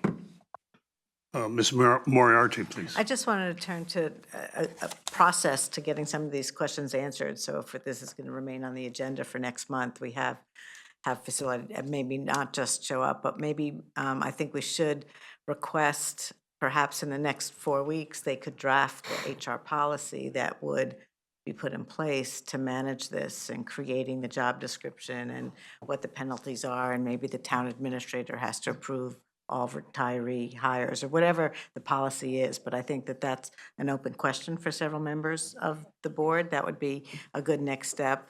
I know we're asking several members to come back, but if people can forward questions to you. Well, I think some of these questions are really the purview of the HR committee. So I would suggest that the HR committee take up some of the HR-related questions and be prepared. Until next month, so it's. Well, we're not going to decide this until next month. You're asking, first of all, you're asking the HR department to develop policy in 4 weeks or whatever it is to our next meeting. And I'm not sure that that can really be done with really any efficiency or vetting and to see, and to talk about it. She would have to do it in the next couple of weeks and forward it to the HR committee. So I don't think that's realistic, and I don't think it's a realistic timeline. I'm asking for the HR committee to take up questions, not to request a policy. Well, but that was what Ms. Moriarty was suggesting, that somebody draft an HR policy so we can see what the approval process would be, and we would understand that. I mean, I think there's a lot of downstream things that haven't been yet considered. And, again, that's the discussion we had in the law committee. We haven't yet had a discussion in the HR committee because it was a first read and there was a lot on the agenda. Mr. Fisher? You have a response? The only thing is, somebody's got to do this work, right? We're asking how to coordinate the efforts on this BET to address this, right? So that's one suggestion. If a policy, the outline of a policy would be helpful, we at least have to ask somebody to start thinking about it and create it. Thank you. Mr. Selps? Yeah, I haven't made up my mind about this issue, and I understand that there are two sides of it, but I did hear one thing tonight that kind of alarmed me. I'm hoping that it's not true. I'm hoping that we haven't entered into agreements with under collective bargaining agreements with this before we have a charter change. I mean, we can't be committed to doing this before it's lawful. I mean, that troubles me. I think I heard what Scott said, that that's not the case, Stephen, but I think Scott addressed that. It is the case. They're in the package. Have you got something to say? Sorry. Right. Yeah, the unions just sent, I think they signed a letter just saying that they agreed to these terms, and that's all. There's no, I think there's no a commitment or a contract with them of any kind. As I said before, the only problem was the language that was presented to them actually by by somebody on our side. They were a little overzealous and introduced language that was a little bit inappropriate. And so we then had to get a legal opinion to make sure that that it would not have any negative impact on the charter change or wind up having unintended consequences. So those opinions, I think, are in the packet that was circulated. Yes, they are. So there's I don't think that there's, I think practically speaking, what happens is if the charter change is not approved, it's unlikely that we're actually going to hire any people because retirees are not going to give up their benefits. That's the way the charter is written. Nor are we going to allow somebody to have a triple. We would never allow any employee to come and get, to rehire somebody who's getting their pension benefits and a salary, and by the way, re-enroll in the pension program, which is closed, by the way. The defined benefit program is closed. Okay, anybody, Mr. Selps, do you have anything further? This just illustrates my point. This is not quite baked. Okay. I'd just like to know what our process is to get it to the point. It's now an issue It's been discussed. I think there are still open questions, and that is fine, but it's now at the BET's, it's on our work plan. So I just want to, Right, and I think our committees need to do some work. Yep. You can send the questions to the Yeah. chair of the budget committee. I'll forward them. If there are no other comments, I would just comment on the, potential benefits. I've heard that other communities close by have taken similar actions. One of the other actions that's been taken was to address, by doing this, to address school security. At least one other town's created a division of school security. Some police retired, whether from their own town or from another town, were hired into it, and therefore they could do school security on regular time instead of overtime. That would be a substantial savings to the town. So, we need to think about potential benefits along those lines. And I would also suggest or relate that when the dispatch center was created, civilian dispatch, there was an exception made to being able to have police and fire retire, get hired by, collect their pension and get hired by the new dispatch center. So there's a previous precedent for this. I would say in a demographic level, the likely areas that this would happen is in police and fire because they tend to max out on their pension earlier at an earlier age. And therefore, that's, in the regular other parts of the town, people tend not to max out as quickly. So I think there's some real benefits here, potential benefits that should be considered.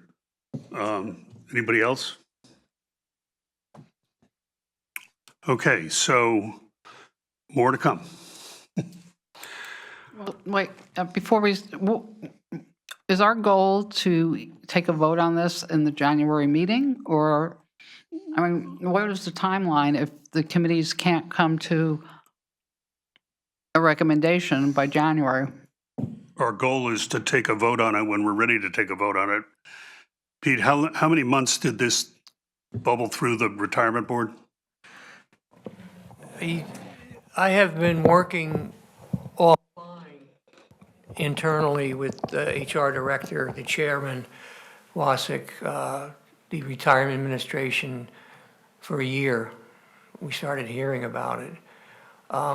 Can I just add a couple points? Yes, please. I was going to ask you if you got any comments. Just for clarity. As a member of the board. First of all, I haven't heard it, it's double dipping is the issue here, the negative part of that turns some people off on it. But we routinely have people come back and double dip. There's a policy in place that if Roland and I quit December 31st and retire, we can come back on a 15-hour rule. There's an existing 15-hour policy rule. There's also a 24-hour public safety rule for double dipping. There also is a large number of policemen that come back and make a lot of money doing special duty. They're called special officers, I think, whatever. So there is forms of special duty that currently exist. The second genesis of this is, well, the first genesis is about 2 or 3 years ago, it was introduced by the fire trustee on the retirement board, where there was an opportunity for a firewoman to retire and to go into civilian dispatch. And to answer one of your questions, the only area where I think we have trouble recruiting people is civilian dispatch. That went through the retirement process a couple of years ago, and it failed. It never came to the BET. What happened was Mr. Bobkowski, who I think a lot of you know, was the head of security at Greenwich High School, retired about a year ago, and the opportunity came up for a police officer to fill that job. The police officer also was a trustee on the retirement board. And what happened was there was a lot of support at in the police department, in the Board of Education, to have that qualified individual fill that slot. He was currently working as a police officer, and he was a trustee on the retirement board. And so what happened is, I think, when I say Genesis, the second Genesis, it got resurrected with this situation here. So it got a lot more steam than the first one, okay? So he retired June 30th, and they've advertised the job, and I believe he's working in a 24-hour capacity. I could be wrong. Now, to answer the question about enforcement of the policy, every one of these people, and I have an employee that worked for me 10 years ago that left, still works 15 hours a week. They monitor to make sure that you don't go to 16 hours or 24 goes to 24 hours, and then they slap you on the wrist and say, stop it if you inadvertently go over it or on purpose.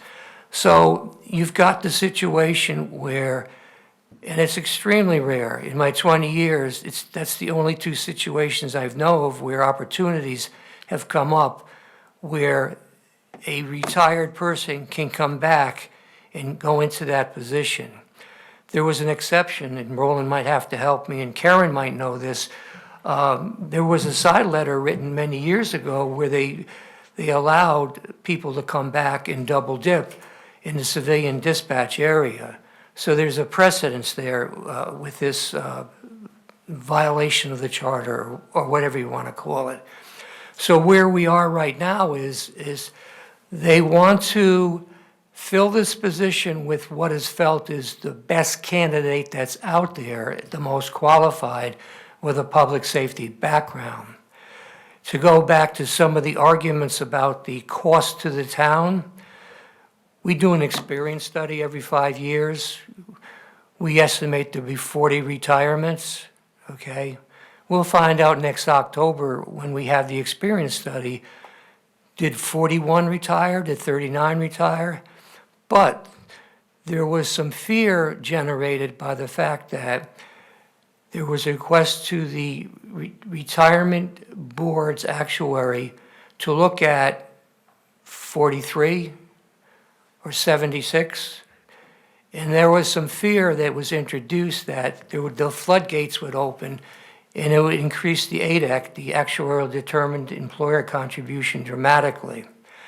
Now, what I think you're faced with, and there are pros and cons, okay? I'll admit that there's pros and cons, and one of them is the perception of double dipping. They have to come before the HR committee, just like any other position that's being created, and have to present to the HR committee, the budget committee, the law committee, whoever, that this is not going to cost the town any money. And from what I understand is it's cost beneficial to hire this individual. Yes, this individual's retired, he's collecting a pension, but you have a vacancy that has to be filled. And he'll be fully trained, he could be the best candidate that's out there.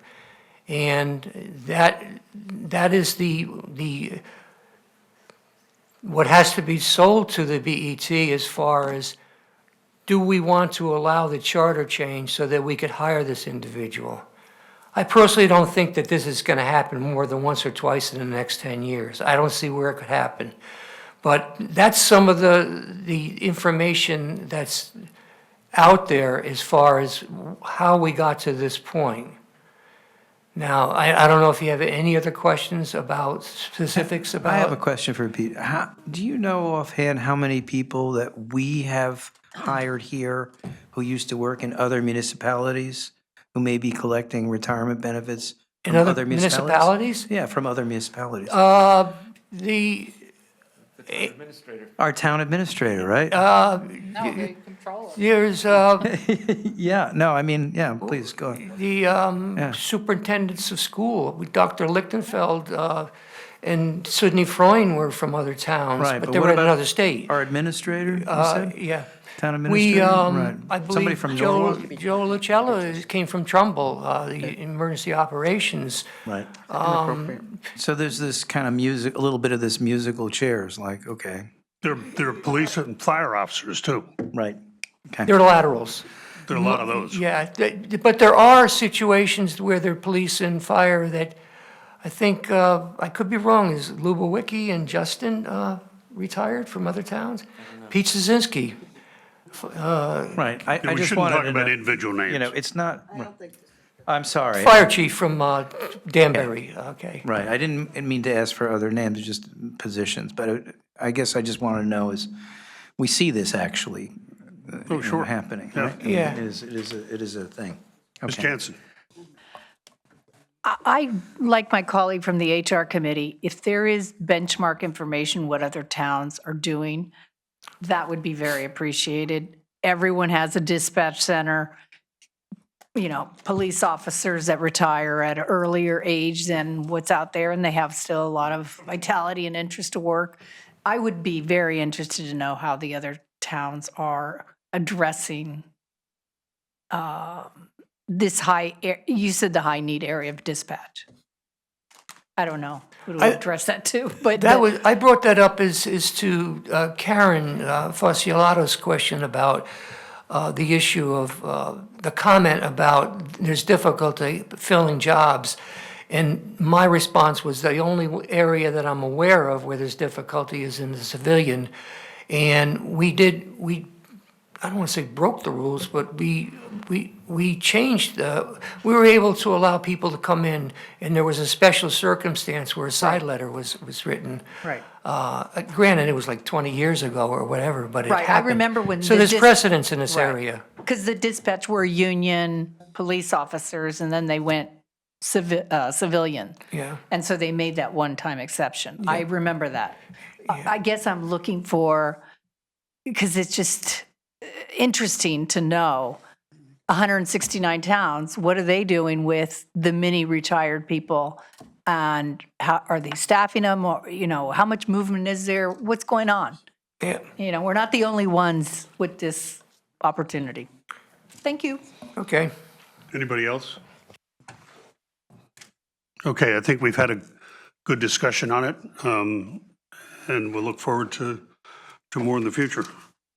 I'm going to move on to create a senior deputy controller position.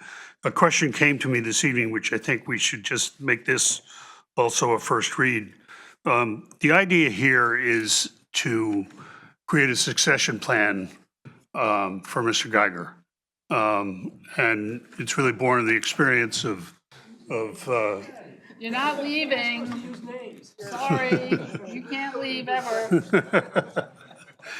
and this has been fully vetted with Mr. Menarski and Mr. Geiger, so.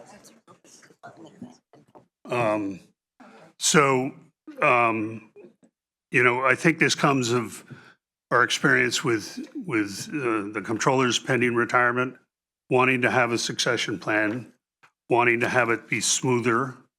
The idea would be to create this position to open up the budget position to be able to search for someone and have an overlap and transition, period.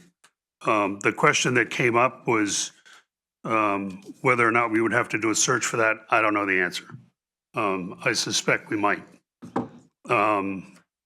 You know, as far as a job description, I don't think it would vary a lot from what it is today for the senior deputy controller.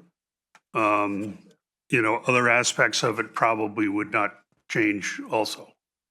So that's the intention here. I'd be glad to collect questions either here or, you know, by telephone conversation or email, and bring this forward again in January, because I think it, you know, it deserves that. So is there anybody got any thoughts or comments to bring forth this evening? Okay. So please do contact me if you've got questions and comments and want to discuss it. Was there paperwork that was given to us, or? No, Well, I mean, that's what we're going to develop. who's developing it? I think this is a conversation that we should have offline with the chair, or people should work with the chair. Well, I just want to know what the, The idea came and from what the timeline is, and I think that what the those, process is. And what the process is, yeah. I mean, are we having offline discussions and who's leading this and where, I mean, I'm This has been confused. proposed by the subcommittee that's been working on the search for the But I haven't controller. seen a proposal, so all I'm seeing It's a here verbal is. proposal at this point, Ms. Vasiliotis. Okay. So how are we supposed to comment on something that we don't have details on? I'm not really sure as to what we're being asked to do. That's why we're not making a decision tonight. But you're, No, I don't understand the problem. okay. Yeah, Ms. Jansen. I don't know, I'm part of the HR committee. This seems like an HR issue, and I would recommend the HR committee be assigned and be part of this process. Just a thought.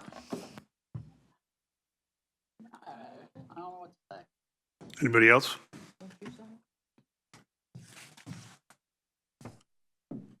Ladies? You have anything to speak to here?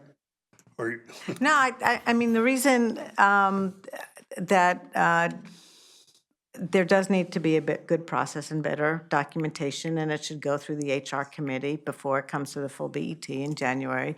We hold other departments to that standard. We should hold ourselves to that standard.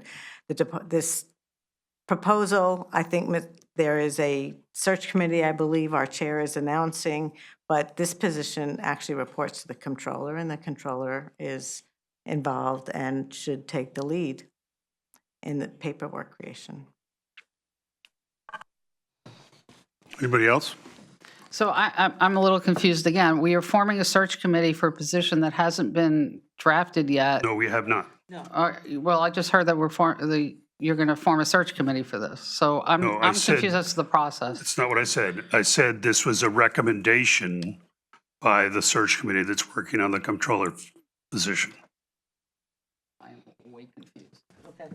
So are we expecting then for Pete to forward to the HR committee a proposal for this position? I would or- say, why don't we just move on? I think the ideas have been out there, have been understood, and I think, I'm not understanding it, but okay, you're saying that it's been understood, but I'm sorry, not wrong understanding it. word. I think that the concept is there, it's going to come back using better process in January, and the people that are involved in the issue will be getting involved. I do think it goes to the HR committee, but that will be determined as we go forward. Thank you. Move on to item 12, approval of the meeting minutes. And take a motion to approve the minutes of November 18th of 2024. Mr. Selps moves. Second, please. Second. Mr. Alfano seconds. Can I have a question? I'm sorry, wasn't it? Which version of the Oh, minutes? it's Mr. Calvo. I'm sorry. Your voices are similar and my hearing's not great. Ms. Moriarty. The minutes that are in the packet, I believe, need editing. Which version of the minutes are we approving? The version that I circulated by email at some point today. I would suggest that we defer that to the next meeting because it was very confusing of what was happening with the minutes, that it was circulated so late this afternoon. I quite frankly didn't get to read them, the version. Okay, Mr. Chair, I'd be happy to withdraw my motion in favor of deferring. okay. Motion withdrawn. We all have to work on the minutes in a more timely fashion. I think with everything else, I'm going to defer on a chair report, except to wish everybody Happy Hanukkah, Merry Christmas, whatever it might be your holiday. It just happens, I learned the other day that Hanukkah and Christmas are the same day this year, which is. And New Year's. I don't recall ever happening. It goes to January 2nd, too. So I'll take a motion to adjourn. Motion to adjourn. Mr. Olczek seconds. Did someone make a motion? I'll make the motion to adjourn. Make the motion. Without objection, we're Happy adjourned holidays, at everyone. 8:58. Happy holidays.